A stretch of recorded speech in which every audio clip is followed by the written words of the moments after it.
Hello dear students, warmly welcome to the channel of grammar Gali. Bachpan Ladnun के इस digital platform पे आपका बहुत बहुत स्वागत है। आज की इस क्लास में हम डिस्कस करेंगे क्लास 7th के इंग्लिश पीए फर्स्ट 2026 के एग्ज़ाम पेपर के बारे में।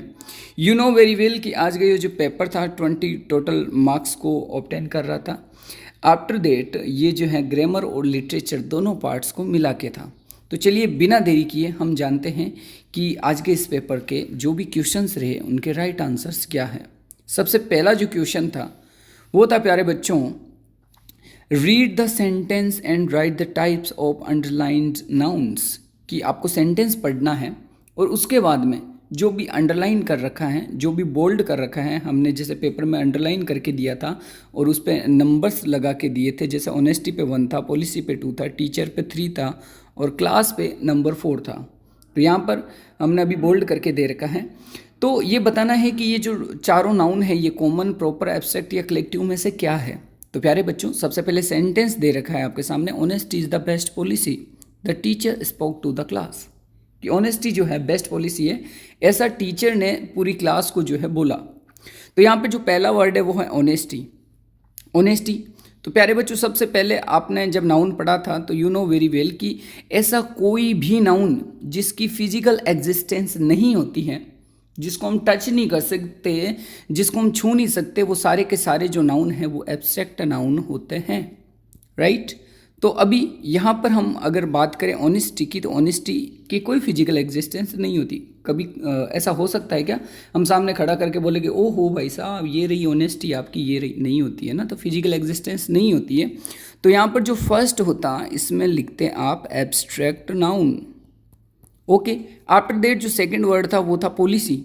तो पॉलिसी भी क्या होता है, जैसे ऑनेस्टी की फिजिकल एग्जिस्टेंस नहीं होती, ऑनेस्टी की भी नहीं होती, तो इसमें भी हो जाता आपका abstract noun. After that teacher. Teacher यहाँ पर प्यारे बच्चों आपका जो है वो है कॉमन नाउन। कॉमन नाउन क्या होता है, ऐसा कोई भी वर्ड जो सबके लिए है, कॉमन है सबके लिए। तो फॉर एग्जांपल आपके जो इंग्लिश के टीचर जो हैं, जिनका जो नाम है, तो वो भी अगर हम उनको नाम से नहीं बुलाते हैं तो वो सबके लिए कॉमन है, टीचर है। मैथ्स वाले टीचर जो है वो भी आपके लिए टीचर हैं। तो ऐसा कोई भी वर्ड जो किसी के लिए भी अवेलेबल है उसको हम कॉमन नाउन बोलते हैं। जैसे कि टीचर, टीचर कोई भी हो सकता है, तो ये आपका common noun. Finally the class. तो क्लास प्यारे बच्चों स्टूडेंट्स का जो कलेक्शन होता है, जो ग्रुप होता है, उसको हम क्लास बोलते हैं। और प्यारे बच्चों कॉमन नाउन के प्लूरल के, ये देखो चुन्नू ने आप सब जो बैठे थे ये रहे सारे के सारे, तो टोटली जब इनके कलेक्शन की बात करते हैं तो प्यारे बच्चों ये कलेक्टिव नाउन होता है। तो आंसर आपके सामने है। सबसे पहले फर्स्ट में abstract, second one is abstract, third one is common and fourth one is collective noun. ऐसा अगर किया है तो 2 मार्क्स का ये क्वेश्चन था, आपके पूरे 2 में से 2 हैं। अदरवाइज 1 जो है 1/2 का है, सेकंड 1/2 का है, थर्ड 1/2 का है, फोर्थ वन इज 1/2। ओके, इसके बाद में सेकंड जो क्वेश्चन था प्यारे बच्चों, सेकंड क्वेश्चन था write the plural form. Noun से ही रिलेटेड चैप्टर हम मान सकते हैं कि जो सिंगुलर नाउन्स होते हैं उनको प्लूरल बनाने से रिलेटेड। तो हमने क्लास में lot of concepts, rules discuss किए थे कि किसी भी नाउन को हम सिंगुलर से प्लूरल में कन्वर्ट करते हैं तो बहुत से रूल लगते हैं। तो जैसे हमने वहाँ पर एक रूल पढ़ा था क्या, कि किसी भी नाउन के लास्ट में अगर एस हो, सी एच हो, एक्स हो, ओ हो और एस एच हो तो, या फिर जेड हो, तो हम क्या करते हैं, उनका नाउन बनाने के लिए लास्ट में ई एस ऐड करते हैं। इस रूल को देखकर हम ये कह सकते हैं कि जो फॉक्स है इसका फॉक्सेज प्लूरल होगा। यानी 1 है तो फॉक्स है और मोर देन 1 है तो फॉक्सेज हो गया। तो ये बी में तो आएगा फॉक्सेज। तो क्या इसके लास्ट में भी एक्स है तो हम ई एस लगा दें। अगर किसी ने भी इस रूल को फॉलो किया और ई एस लगा दिया तो प्यारे बच्चों ये हो गया गलत। तो सही क्या होगा, हमने यहीं पे एक्सेप्शन के रूप में डिस्कस किया था कि लास्ट में एक्स हो तो लॉट ऑफ टाइम्स हम ई एस ही यूज करते हैं, बट ऑक्स में प्यारे बच्चों ई एस नहीं ई एन लगता है। यानी कि अगर 1 है तो ऑक्स है, 1 प्लस है, मोर देन 1 है तो ऑक्सन होता है, नॉट ऑक्सेज होता है, राइट। जैसे चाइल्ड है तो चाइल्ड में हम क्या करते हैं, चाइल्ड्स थोड़ी करते हैं, लास्ट में आर ई एन ऐड करते हैं, चिल्ड्रन। तो यहाँ पर जो अपने आंसर्स हैं उन आंसर्स में हम देख सकते हैं कि ऑक्स का होगा ऑक्सन और फॉक्स का होगा foxes. After that third one जो तीसरा क्वेश्चन था वो था राइट द अपोजिट जेंडर। तो नाउन के पार्ट्स में जब हमने अगले चैप्टर को डिस्कस किया था तो ये था कि नाउन में जितने भी वर्ड है वो मैस्कुलिन हो सकता है, फेमिनाइन हो सकते हैं। तो किंग जो होता है, राजा जो होता है, वो मैस्कुलाइन होता है, ओके। और आंट जो होती है वो फेमिनाइन होती है। तो अगर ऐसा किसी ने लिखा है तो गलत हो गया, क्योंकि आपको इसका टाइप नहीं बताना था, आपको क्या बताना था, अपोजिट जेंडर। तो राजा, राजा के लिए अपोजिट जेंडर मैस्कुलिन में मैस्कुलिन किंग है तो फेमिनाइन में क्वीन। आंटी यहाँ पर जो है फेमिनाइन है तो इसके लिए मैस्कुलिन अपोजिट जेंडर वो हो जाएगा अंकल। तो ये हमारे जो है आंसर्स होने वाले हैं, ओके। अगले क्वेश्चन पर बढ़ते हैं। नेक्स्ट क्वेश्चन था fill in the blanks with correct pronouns. तो करेक्ट प्रोनाउंस यहाँ पे फिल करने थे। अच्छा, ध्यान से देखते हैं। प्रोनाउंस क्या होते हैं, जो नाउन की जगह पे आते हैं। फॉर एग्जांपल रोहन है तो रोहन की जगह अगर हम रोहन नहीं लिखते तो सब्जेक्ट में क्या लिखते, ही। फिर आगे देखते हैं तो इसके पजेसिव में हम ही के लिए क्या यूज करते हैं, हिज। चलिए यहाँ पर देखते हैं। तो पहला स्टेटमेंट था रोहन मस्ट ब्रिंग, तो रोहन के लिए हिज या हर। तो आंसर हो जाएगा प्यारे बच्चों हिज, क्योंकि हर किसके लिए होता है, फेमिनाइन जेंडर के लिए। तो यहाँ पर जो आंसर होगा वो होगा his. After that Riya and Tina, यानी कि ये भी सी है, ये भी सी है, दोनों प्लूरल हो गए, दो हो गए। आर फ्रेंड्स, उसके बाद में बोला दे। तो प्यारे बच्चों थर्ड पर्सन के सिंगुलर का प्लूरल सब्जेक्ट क्या होता है, दे, ना कि वी। अगर यहाँ पर आई कहीं पर भी होता तो हम वी करते हैं, लेकिन यहाँ पर तो सी एंड सी था, तो क्या हो जाएगा, यहाँ हो जाएगा दे। तो ये हो गए हमारे टू आंसर्स। क्या, पहले में हो गया his, second one is they. तीसरे सी की अगर बात करें तो दिस या these, bag is mine, bag singular है। डेमोस्ट्रेटिव प्रोनाउन, यहाँ पे एडजेक्टिव दे रखा है, demonstrative adjective, but pronoun case में भी दिस, देज, दैट, दिस, दोज होते हैं। तो यहाँ पर बेग सिंगुलर है तो सिंगुलर के लिए क्या आता है, क्या आता है प्यारे बच्चों, दिस आता है, this. This is this bag is mine, that one is yours, ये मेरा बैग है, ये आपका बैग है, okay. Next, someone has forgotten, कि कोई भूल गया है। कोई कौन भूला, नहीं पता ना। और जब नहीं पता तो हम उसको मैस्कुलाइन जेंडर की कैटेगरी में, इंडेफिनेट जो प्रोनाउन है उसको मैस्कुलाइन जेंडर की कैटेगरी में डिसाइड रखते हैं।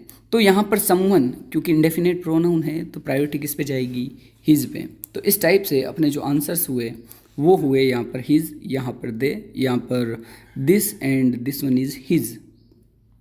चलिए अब आते हैं सेक्शन बी पे। सेक्शन बी जो है वोकेबलरी से रिलेटेड आपका पार्ट था, 1 मार्क को ये कवर कर रहा था, बट बूंद बूंद से घड़ा बढ़ता है। तो यहाँ पर जो 5th नंबर क्वेश्चन था, right words with similar meanings, इसका मतलब है कि सिनोनियम्स आपको जो है लिखने थे। तो पहला जो है वो था हैप्पी। तो you know very well, happy, happy बोल सकते हैं, जॉयफुल हम बोल सकते हैं, और भी ऐसा कोई भी वर्ड जिसका मतलब होता है हैप्पी, तो वो यहाँ पर राइट था। बिग, बिग, बिग का मतलब होता है बड़ा, तो बड़े को हम क्या बोल सकते हैं, ग्रेट बोल सकते हैं, राइट। या कोई ऐसा वर्ड जिसका मतलब बड़ा होता है, बिग होता है, तो वो इसकी कैटेगरी में आ सकता है। तो ये जरूर नहीं है कि ग्रेट यहाँ पे सही है, जॉयफुल यहाँ पे सही है। इसके अलावा भी ऐसा कोई भी वर्ड जिसका मीनिंग हैप्पी होता है, जिसका मीनिंग बिग होता है, वो यहाँ पे सही थे। After that write opposite words, यानी कि एंटोनियम्स, विलोम शब्द जो है वो आपको लिखने थे। तो हॉट, हॉट मीन्स क्या होता है, गर्म, राइट। तो इसका अपोजिट क्या हो जाएगा प्यारे बच्चों, कोल्ड, है ना। या फिर हम बोल सकते हैं चिली। ओल्ड, ओल्ड यानी बूढ़ा, न्यू नया, है ना, जवान। और या फिर हम यंग भी लिख सकते हैं, जवान के सेंस में यंग लिख सकते हैं और पुराने के सेंस में न्यू नया लिख सकते हैं। तो ये जो है आपका आंसर हो जाता है सेक्शन बी के 5th एंड 6th क्वेश्चन का। बढ़ते हैं सेक्शन सी की तरफ। राइटिंग सेक्शन जो है वो 5 मार्क्स का, यानी कि ग्रामर को अगर 2 पार्ट्स में डिवाइड करें तो 5 मार्क्स की वोकैब और ग्रामर थी, तो राइटिंग सेक्शन जो है अपने आप में 5 मार्क्स का था। यहाँ पे choose any one 7 number question था, तो इसमें राइटिंग के 2 टॉपिक आपको दे रखे थे। पहला था write an application to the principal for leave due to sickness. आप बीमार हो और आपको छुट्टी चाहिए, कितने दिन की छुट्टी चाहिए ये मेंशन नहीं किया है, तो इसका मतलब आप छुट्टी के डेज जो है, लीव डेज, वो आप अपने अकॉर्डिंगली लिख सकते थे, बट लिखना प्रिंसिपल को था एप्लीकेशन फॉर्मेट में। इंक्लूड क्या करना था, रीजन, रीजन क्या है, सिकनेस का। नंबर ऑफ डेज जो है लीव के लिए आपको हॉलीडेज जो चाहिए थे वो लिखने थे, और प्रॉपर फॉर्मेट में लिखना था। चलिए हम अभी लिख के जो है पूरी एप्लीकेशन को यहाँ पे देखेंगे। उसके बाद में ऑप्शन जो है अथवा में था, यानी कि और में आपको या तो ये एप्लीकेशन लिख सकते थे, otherwise right A short story on, जो टाइटल था the lion and the mouse, इस पे आपको लिखना था। और इसमें भी प्रॉपर फॉर्मेट यानी कि हेडिंग तो आपको दे ही रखी है, तो ये 1 नंबर आपका फ्री का मिल ही जाता है। After that moral her story की होती है, ज़रूर नहीं कि हर एक बार मोरल जो है आपको नोटबुक में लिखवा रखी हो वही सही हो। अगर स्टोरी को वो कवर करती है तो कोई भी मोरल जो है सही हो सकती है। स्टोरी जो यहाँ पे हमने अभी आंसर की में डाली है लॉयन एंड द माउस, तो इसमें लिख रखा है वंस अपॉन ए टाइम, एक बार की बात है, a mighty line was sleeping peacefully in the forest. A little mouse was running and playing nearby. By mistake, the mouse ran over the lion's paw. After that, the lion woke up angrily and caught the tiny mouse in his big paw. Right? Okay. Please forgive me, O king, cried the mouse. One day I may help you. The lion laughed loudly. How can such a tiny creature help me? But he felt kind and let the mouse go. A few days later, the lion was trapped in a hunter's net. He roared loudly for help. The little mouse, heard the roar and quickly came there. Using his sharp teeth, he started biting the ropes of the net. Soon, the net broke and the lion became free. The lion thanked the mouse and said, "You were right. तुम सही थे. Even a small friend can be a great help." कि एक छोटा सा दोस्त बड़ी help कर सकता है। देखो अभी हमने लिखा था ना बिग ग्रेट हेल्प, बड़ी हेल्प। तो मोरल आपको लिखनी थी काइंडनेस इज़ नेवर वेस्टेड, कि दया जो है कभी वेस्ट नहीं जाती है। इसके अलावा डू गुड गेट गुड वाली जो है वो भी आप मोरल लिख सकते थे, या वो जो आपकी राइटिंग में आपके नोट्स में आपको लिखवा रखी है। इसके अलावा एप्लीकेशन की अगर बात करें तो प्यारे बच्चों एप्लीकेशन का फॉर्मेट हम यहाँ पे डिसाइड कर लेते हैं। तो सबसे पहले आपको क्या लिखना था, सबसे पहले लिखना था टू। आफ्टर दैट टू में देखो टी कैपिटल होता है, फिर द के बाद में प्रिंसिपल, तो प्रिंसिपल की स्पेलिंग का आपको ध्यान रखना था PAL।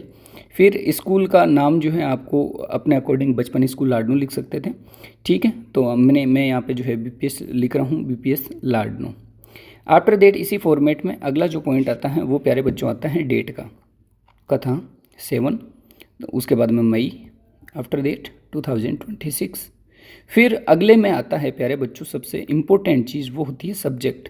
तो सब्जेक्ट जो है वो है कि छुट्टी क्यों चाहिए थी, तो leave due to sickness, right. तो इस फॉर्मेट में आपको लिखनी थी। आफ्टर डेट इसमें फिर क्या ऐड करते हैं आप, फिर ऐड करते हैं प्यारे बच्चों सब्जेक्ट के नीचे सर या मैडम। तो यू नो वेरी वेल आपके स्कूल में जो हैं वो प्रिंसिपल आपकी मैडम हैं, तो आपको मैम या मैडम लिखना था। फिर आपको स्टार्ट करना था यहाँ से न्यू लाइन से कि respectfully I want to bring your kind attention towards me that I am a student of class 7th, है ना। फिर उसके बाद में आप लिख सकते थे कि I am feeling not well and doctor suggested me to the rest for 2 days, so I can't come to the school for 2 days, please या फिर kindly grant me leave for 2 days, इस टाइप से आप लिखते हैं। फिर इसके नीचे का जो फॉर्मेट होता है उसमें क्या लिखना था प्यारे बच्चों, उसमें आप जो लिखते हैं उसमें लास्ट में लिखते थैंकिंग यू के बाद में आप जो है अपना नाम मेंशन करते हैं, yours obediently, very important, thanking you के बाद में आपको लिखना था योर्स ओबीडियंटली, और इसकी स्पेलिंग भी आपको ठीक लिखनी थी। आफ्टर दैट आप अपना नाम मेंशन करते, क्लास मेंशन करते, और इसके बाद में यहाँ पे पेरेंट सिग्नेचर, क्योंकि एग्ज़ाम है तो आप यहाँ पे मेंशन करो नहीं करो, बट इतना आपको मेंशन करना था। तो ये था आपका ग्रामर। और इसके बाद डिस्कस कर लेते हैं इंग्लिश मफ़िन। तो मफ़िन में आपको देखो पहला क्वेश्चन जो है वो क्या दे रखा है, राइट देयर मीनिंग्स, यानी जो वर्ड दे रखे उनके इंग्लिश में ही इनके वर्ड मीनिंग्स आपको लिखना है। तो अभी थोड़ी देर पहले जो हमने सिनोनियम का क्वेश्चन देखा था उसमें आया था BIG बिग, और मैंने कहा था कि बिग का सिनोनियम हम लिख सकते हैं ग्रेट, राइट। अब यहाँ पे एक वर्ड है मैसिव का मतलब भी होता है बिग। तो आपके सामने देखो कितने सारे सिनोनियम हो गए कि मैसिव की जगह आप लिख सकते हो बिग, ठीक है, या फिर और बड़े को क्या बोलते हैं ह्यूज, तो आप ह्यूज लिख सकते हो, बिग लिख सकते हो, आप ग्रेट लिख सकते हो, क्योंकि इन सब का मतलब होता है मैसिव, बिग, बड़ा, huge, great, right. After that second जो वर्ड है वो है गॉर्जियस। गॉर्जियस प्यारे बच्चों क्या होता है, गॉर्जियस होता है जो बहुत ही ब्यूटीफुल होता है, ब्यूटीफुल, राइट। तो गॉर्जियस यानी कि ब्यूटीफुल। होर्डेस, होर्डेस बोलते हैं जो लार्ज आपकी यानी जी बड़ी बड़ी जो मात्रा में है क्राउड होती है, लार्ज क्राउड ऑफ पीपल, भीड़ किसकी होती है, लोगों की। तो लार्ज क्राउड ऑफ पीपल को हम शॉर्ट में होर्डेस बोलते हैं। वेल, वेल होता है घूंघट।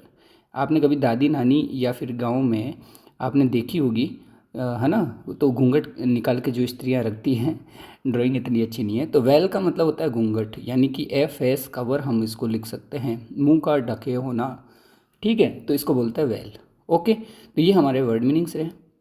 क्या था, मैसिव का मतलब था ह्यूज या big. Okay, gorgeous means beautiful, hordes means a large crowd of people, और वेल यानी है face cover. After that tick the correct option की अगर बात करें तो यहाँ पे ऑप्शन जो है आपको दे रखे हैं। पहला क्वेश्चन है the blank so that a tall strong bodied man stood before him. क्या था, सोल्जर को देखा, फार्मर को या किंग को। तो प्यारे बच्चों ना किंग था ना सोल्जर था, दैट वॉज फार्मर, तो आपका ऑप्शन बी राइट हो जाता। आफ्टर दैट नेक्स्ट है the dentist stood away from the crocodile. Crocodile से डेंटिस्ट जो है दूर खड़ा था, तो कितना, 2 yards, 3 yards, 5 yards। Option A आपका राइट हो जाएगा, 2 yards according to your chapter and book. Okay, after that इसके बाद में नेक्स्ट जो क्वेश्चन था, क्वेश्चन नंबर 3, इसमें दे रखा था फिल इन द ब्लैंक्स, यानी कि ब्लैंक्स फिल करने थे। तो here my little blank my lovely crocodile, तो यहाँ पे क्या था, pet, little pet my lovely crocodile. After that second जो ब्लैंक था, the crocodile open wide his massive, बड़ा सा क्या खोला उसने, जबड़ा, जाज, तो ज हो जाता है इसमें, right. After that true false आपको बताने थे, ट्रू है या फॉल्स, तो if true then write T, if false then write F, right. तो ट्रू या फॉल्स आपको लिखने थे।